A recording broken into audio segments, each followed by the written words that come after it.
एकनाथ शिंदे के कड़े रुख के बाद शिवसेना सांसद नरेश महास्के की अबू आजमी के खिलाफ शिकायत दर्ज कराने के लिए बागले एस्टेट पुलिस स्टेशन पहुंचे, जहां पुलिस ने तुरंत एक्शन लिया और बीएनएस की धारा 299 यानी धार्मिक भावना को ठेस पहुंचाने, बीएनएस की धारा 302 यानी जानबूझकर अपमानजनक बयान देने और बीएनएस सेक्शन 356 यानी मानहानि का केस दर्ज किया है। इस प्रकार का महिमा मंडन करके आप छत्रपति शिवाजी महाराज की परंपरा और छत्रपति संभाजी महाराज के बलिदान का इतना क्रूरतापूर्ण मजाक उड़ाने का प्रयास नहीं कर रहे हैं। मॉडर्न युग के औरंगजेब कौन है? राजनीति के मॉडर्न युग में औरंगजेब कौन है? मॉडर्न औरंगजेब एक ही व्यक्ति है जिसने अपने बाप को पार्टी से निकाल दिया। मुझे नाम लेने की जरूरत नहीं है, पूरे देश की जनता समझ जाएगी। हर तरफ हो रही किरकिरी और केस दर्ज होने के बावजूद आजमी अपने बयान पर कायम और औरंगजेब का अभी भी महिमा मंडन कर रहे हैं। औरंगजेब रहमतुल्लाह अलैह जो हैं, उन्होंने मंदिर तोड़ी तो मस्जिद भी तोड़ी है उन्होंने। गोलकुंडा की मस्जिद की जो ताना राजा थे तानाशाह, क्या नाम था उसका, उसकी मस्जिद तोड़ा उन्होंने, वहाँ पे मंदिर भी तोड़ा। अगर तो क्या वजह है उसकी पता लगाना चाहिए। लेकिन अगर वो हिंदू के खिलाफ होते तो 34% हिंदू उनके साथ नहीं रहते और उनका सिपह सालार हिंदू नहीं रहता। मेरा कहना है कि इसको हिंदू मुस्लिम एंगल से नहीं देखना चाहिए और ये सच है कि उनके राज में भारतवर्ष सोने की चिड़िया था।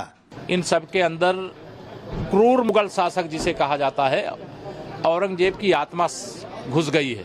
इस प्रकार के बयान को यह देश सहन नहीं कर सकता, छत्रपति शिवाजी महाराज के अपमान को नहीं सहन कर सकता और श्री अखिलेश यादव जी को तत्काल अपने जो सपा के विधायक हैं अबू आजमी के खिलाफ तत्काल कार्रवाई करना चाहिए।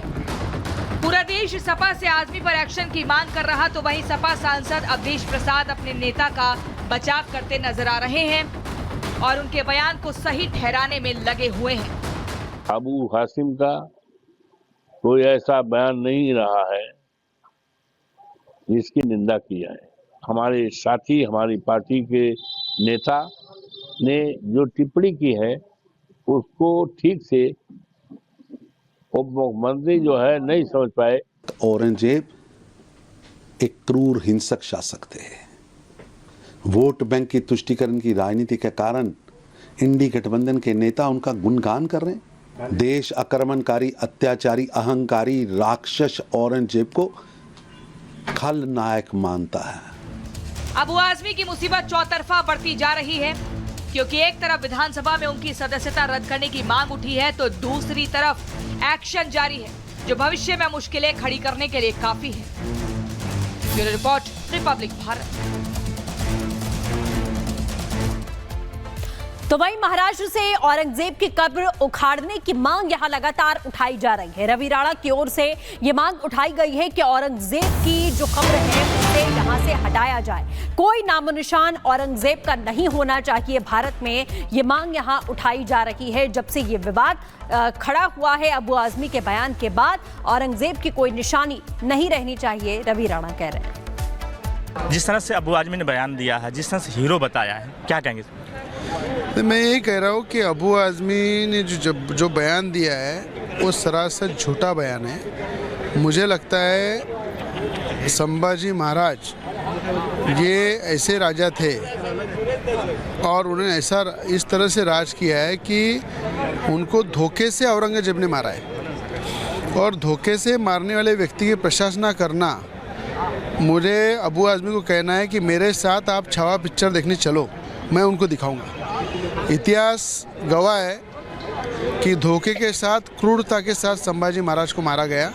जिस संभाजी महाराज को मारने के बाद आज सरकार ने औरंगाबाद का नाम बदल के, कांग्रेस की कई सालों तक जिस कांग्रेस ने राज किया उन्होंने औरंगजेब का नाम भी बदला नहीं, वो इस सरकार ने औरंगजेब का नाम बदल के औरंगाबाद बदल के संभाजी नगर रखा। उस संभाजी नगर के अंदर औरंगजेब की जो कब्र है वो मुझे लगता है हटाना चाहिए और संभाजी महाराज को सम्मान देना चाहिए।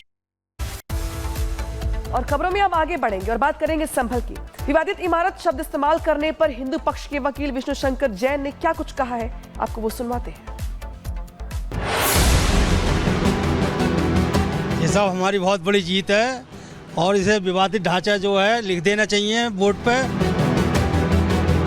जामा मस्जिद है, जामा मस्जिद ही रहेगी। विवादित ढांचा नहीं मान रहे हैं आप? नहीं।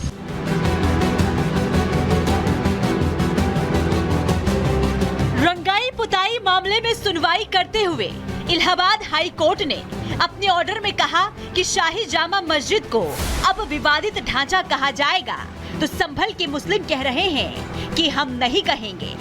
विवादित नहीं है, हमने तो जब भी रहेगा जामा मस्जिद रहेगा। आज से बाप दादाओं के जमाने से जामा मस्जिद ही है। विवादित ढांचा नहीं है। तो आप इसको विवादित इमारत नहीं मान रहे? नहीं मानने, हम नहीं मानेंगे सर। नहीं, विवादित ढांचा नहीं है। या अगर विवादित ढांचा होता तो इसको जो है अब से पहले भी सिर्फ 1-2 बार इस पर हुआ है। तो बहुत पुरानी मस्जिद है ये। अगर ये विवादित ढांचा होता तो इतनी पुरानी होती तो कहीं ना कहीं कोई ना कोई बात आ ही जाती है। लेकिन ये इस सरकार में और इधर को आकर क्यों बात आ रही है? नहीं, विवादित ढांचा तो है नहीं सर।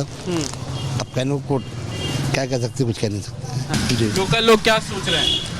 मस्जिद ये बस यही सोच रहे हैं। विवादित ढांचा नहीं मान रहे? नहीं। कोर्ट के इस आदेश से मुस्लिम नाखुश हैं, तो कहीं न कहीं कोर्ट का ये आदेश हिंदुओं के लिए बड़ी जीत है। ये सब हमारी बहुत बड़ी जीत है और इसे विवादित ढांचा जो है लिख देना चाहिए बोर्ड पे।